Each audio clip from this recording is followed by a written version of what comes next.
সংখ্যালঘু নির্যাতন তো হচ্ছে ভারতে। ভারতের এক একটা মসজিদ তারা ভাঙতেছে এখন। এটা এটা এটা একটা লক্ষণ। আস্তে আস্তে ওর মানচিত্র মসজিদের মতোই ভেঙে খান খান হয়ে যাবে ইনশাআল্লাহ। এরা যেমন অখণ্ড ভারত চায়, আমরাও অখণ্ড ভারতই চাই। আমরা চাই অখণ্ড ভারত হবে কালিমা লা ইলাহা ইল্লাল্লাহ মুহাম্মাদুর রাসূলুল্লাহ। আপনারা তো মনে করেন যে ভারত আমাদেরকে ঘিরে রাখছে, তাই না? আসলে ভারতকে আমরা ঘিরে রাখছি। এই দিক থেকে আমরা, এই দিক থেকে চায়না, এখান থেকে নেপাল, এখান থেকে ভুটান, এখান থেকে মায়ানমার, এখান থেকে পাকিস্তান, আর তার চেয়ে বাপ আছে আফগানিস্তান। আছে না আফগানিস্তান?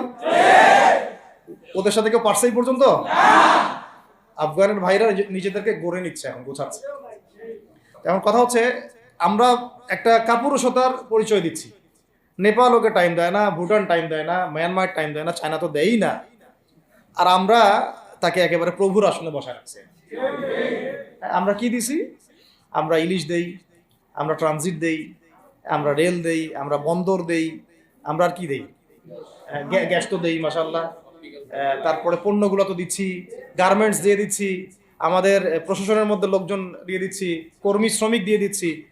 এই জন্যই তো বলি, কেন সে স্ট্যাটাস দেয় যে এই স্বাধীনতা তার স্বাধীনতা। এটাই তাহলে কারণ। তার মানে তারা আমাদের সার্বভৌমত্বটাকে স্বীকার করে না, তাই না? তারা যদি আমাদের স্বাধীনতা সার্বভৌমত্বকে স্বীকার করতোই, তাহলে তো এরকম স্ট্যাটাস দিত না, দিত কি? তো এখন কথা হচ্ছে, আমরা মাথা নত করার জাতি না। আমাদের নবী মুহাম্মদ সাল্লাল্লাহু আলাইহি ওয়াসাল্লাম মাথা উঁচু করে দাওয়াতি কাজ করছেন। মার খেলেও কখনো তিনি মাথা নিচু করেন নাই। সাহাবায়ে কেরাম রাদিয়াল্লাহু আনহুম আজমাইন মাথা উঁচু করে দাওয়াতের কাজ করছেন, কারোর সামনে মাথা নত করেন নাই ইল্লাল্লাহ, আল্লাহ ছাড়া। মার খেয়েছেন, হিজরত করতে হলে হিজরত করেছেন, কখনো মানুষ গালি দিয়েছে, গালি সহ্য করেছেন, কখনো মদিনায় চলে যেতে হয়েছে, দেশ ছাড়তে হয়েছে, দেশ ছাড়ছেন। আবার কখনো ইসলামী রাষ্ট্র কায়েম করতে হয়েছে, রাষ্ট্রও কায়েম করছে। জিহাদ করার দরকার, জিহাদও করছে। কেতালের দরকার, কেতালও করছে। আস্তে আস্তে মক্কা বিজয় করছে, করেন নাই? সিরাত পড়তে হবে, সিরাতের ধারাগুলো আমাদেরকে বুঝতে হবে। এখন আমরা তো তার উত্তরসূরি, আমরা তাদের উত্তরসূরি। প্রথম কথা হচ্ছে, আমরা আমাদের নতজানু মনোভাবটাকে আগে ত্যাগ করতে হবে, এক নাম্বার। আর অতীতের জীবনের যে ভুল ত্রুটিগুলো দ্রুত সংশোধন করতে হবে। এখন আর আমাদের হাতে অনেক লম্বা সময় আছে এমন না বিষয়গুলো। কত কি যে দ্রুত হয়ে যাবে আপনি হয়তো ভাবতে পারবেন। বিশ্বটা খুব দ্রুত চেঞ্জ হচ্ছে। এই অল্প সময়ের মধ্যে আফগানের ভাইরা দাঁড়ায় গেছে, অল্প সময়ের মধ্যে সিরিয়া দেখলেন যে পরিবর্তন হয়ে যাচ্ছে। তারপরে আপনি কয়দিন পরে দেখবেন ইনশাআল্লাহ যে এই আপনার প্যালেস্টাইনের অবস্থাও পরিবর্তন হবে ইনশাআল্লাহ। তখন এরা আবার হামাসকে ঠিকই বলবে যোদ্ধা, তখন ঠিকই বলবে যোদ্ধা। এখন বলতেছে বিদ্রোহী, বলতেছে সন্ত্রাসী। হ্যাঁ, তো একটা বিষয় আগে বলে নেই, এটা বোঝার দরকার আছে যে দেখেন, ফিলিস্তিনে যে অবস্থা চলতেছে সেখানে কিন্তু আমাদের তাবলিগের মেহনতটা মূল না, সেখানে আমাদের জিহাদের মেহনতটা মূল, তাই না? বিষয়টা ওখানে তো সবাই, ওখানে বোম পড়তেছে, ওখানে কি সবাই তাবলিগের মেহনত করবে? না, অস্ত্র হাতে নেওয়া ফরজ। এটা বোঝার জন্য আপনার তো মুফতি হওয়ার দরকার নেই। হ্যাঁ, আবার যখন আফগানে আমেরিকা হামলা চালাইছিল, তখন কি শুধু তাবলিগটা ফরজ ছিল, না ওদের হামলা প্রতিরোধ করা ফরজ ছিল? ফরজ ছিল। একই অবস্থা সিরিয়াতে হয়েছে, কিন্তু বাংলাদেশে এখন সেই অবস্থাটা নাই। কিন্তু বাংলাদেশে তাবলিগের মেহনত, আমর বিল মারুফ নাহি আনিল মুনকারের মেহনত তো চলবে, মানে তাবলিগের মেহনত, দাওয়াতের মেহনতটা চলবে। যদি যদি কখনো বাংলাদেশে দেখা যায় যে দেশের শত্রুরা বা দিনের শত্রুরা বা উগ্রবাদীরা এই দেশের স্বাধীনতা সার্বভৌমত্বের উপর আক্রমণ করে, তখন কি আমাদের উপরে জিহাদ ফরজ হবে কিনা? এখন যদি তাই হয়, এখন আপনাদের কি মনে হয় এটার সম্ভাবনা আছে না নাই? এটুকু ইন্টেলেকচুয়াল অবস্থা তো আপনাদের আছে, এটার সম্ভাবনাও হতে পারে, আজ হোক কাল হোক, হতেই পারে। তখন আমার প্রিপারেশনটা কি হবে সেটা আমাকে এখন জানতে হবে। আমার প্রিপারেশনটা কি হওয়া উচিত? প্রথম প্রিপারেশন হওয়া উচিত, আগের সমস্ত জিন্দেগিতে যা করছি নিজেকে আল্লাহর দিকে ফিরাই নিয়ে আসে। এটা প্রথম কাজ। যে আল্লাহর দিকে ফিরে আসা নেই, তার সাথে না জিহাদের সম্পর্ক আছে না কিতালের কোনো সম্পর্ক আছে, সে তো আল্লাহর পথেই নাই। তো প্রিয় যুবক ভাইরা, আগে প্রথম কথা হচ্ছে আগে আপনি আল্লাহর দিকে ফিরে আসেন, এক নম্বর। দ্বিতীয় কথা হচ্ছে, এরপরে আমাদের প্রয়োজন শারীরিক প্রস্তুতি। শারীরিক প্রস্তুতি, যেমনটা বললাম যে কোনো অবস্থাতেই আলেম ওলামাদেরকে, দায়ীদেরকে, মুফতিদেরকে, মুহাদ্দিসদেরকে, মাদ্রাসার শিক্ষকদেরকে, খতিবদেরকে ভিতরে ঢুকতে দেওয়া যাবে না। কারণ আপনাদেরকে যদি ভিতরে নিয়ে যাওয়ার স্কোপ পায় তারা নতুন করে আবারও কেউ, তাহলে আর সুস্থ রাখবে না, ফিজিক্যালি আপনি ঠিক থাকতে পারবেন না। অতএব একটা সামাজিক প্রতিরোধ গড়ে তুলতে হবে সবসময়।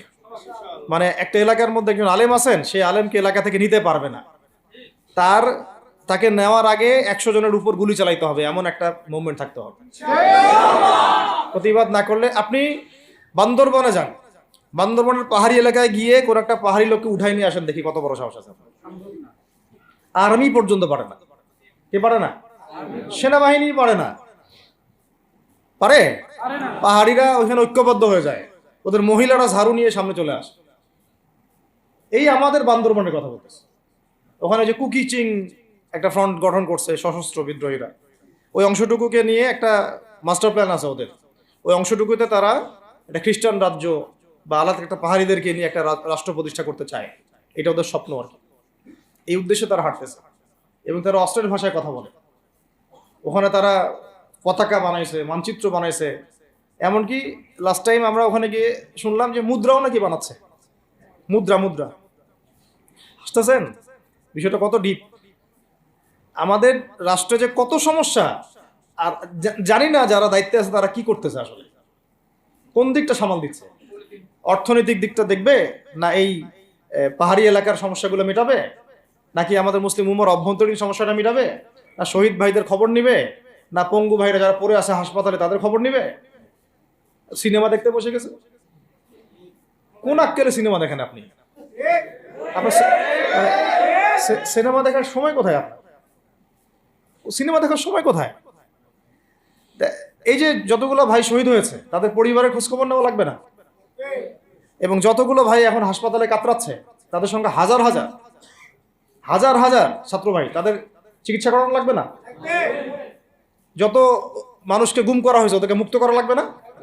তারাও তো জানে এটা অন্যায়, এবং যারা করে তারাও বলে এটা অন্যায়। জানেন, যারা করে তারাও বলে এটা অন্যায়। এবং আমাকেও বলেছিল যে আমি জিজ্ঞাসা করেছিলাম যে আমাকে যদি মানে প্রকাশ্য কোর্টে চালান করে দেওয়া হয় এবং জাতির সামনে বলা হয় যে আমাকে গুম করা হয়েছে, এবং এরপর যদি বলা হয় যে আমাকে গুম করার পরে কোনো রকমের নেগেটিভ কিছু পাওয়া যায় নাই তাই আমরা ছেড়ে দিয়েছি, এই কথাটা কি বলা যাবে কি যাবে না?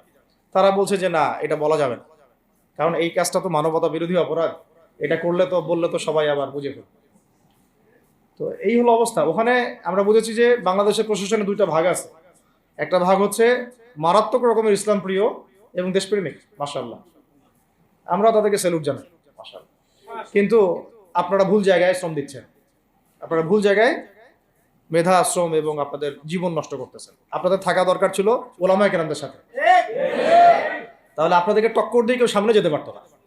আপনারা খালিদ বিন ওয়ালিদ হতে পারতেন আমাদের, আপনারা কিন্তু ওমর ইবনে খাত্তাব হইতে পারতেন। ওইখানে ঢুকে আপনারা শুধুমাত্র দুনিয়ার স্বার্থে সব নষ্ট করতেছেন। আমাদেরকে বলা হচ্ছে হুজুর বদদোয়া করিয়েন না, হুজুর ছেড়ে দিচ্ছেন, আমাদেরকে বদদোয়া দিয়েন না আবার বের হয়ে, আমাদের চাকরি এটা, ডিউটি এটা। এক ভাই আমাকে কোরআন এনে দিয়েছিল, নির্জনতা, তো ওখানে নির্জনতার সঙ্গী হচ্ছে কোরআন, কোরআন এবং নামাজ। তো এক ভাই দেখেছে আমি একটু নির্জন, মন খারাপ বসে আছে, একটা কোরআন নিয়ে এসে দিয়েছে, হুজুর কোরআন পড়েন আপনি, মন ভালো হবে। আর একজন এসে কোরআন নিয়ে চলে গেছে।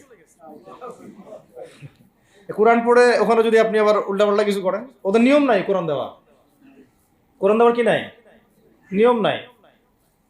তো এই হলো অবস্থা। কথা হচ্ছে যে এই ভাইদেরকে মুক্ত করাও তো তাদের কাজ ছিল।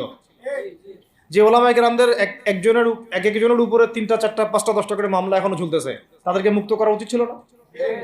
আর এই পুরো জুলুমের পিছনে যত জালেম ইনভলভ ছিল তাদেরকে আইডেন্টিফাই করে ভিতরে ঢোকানো উচিত ছিল না? হয়েছে সবকিছু? তো এই জিনিসগুলোর মধ্যে অনেক গ্যাপস আছে।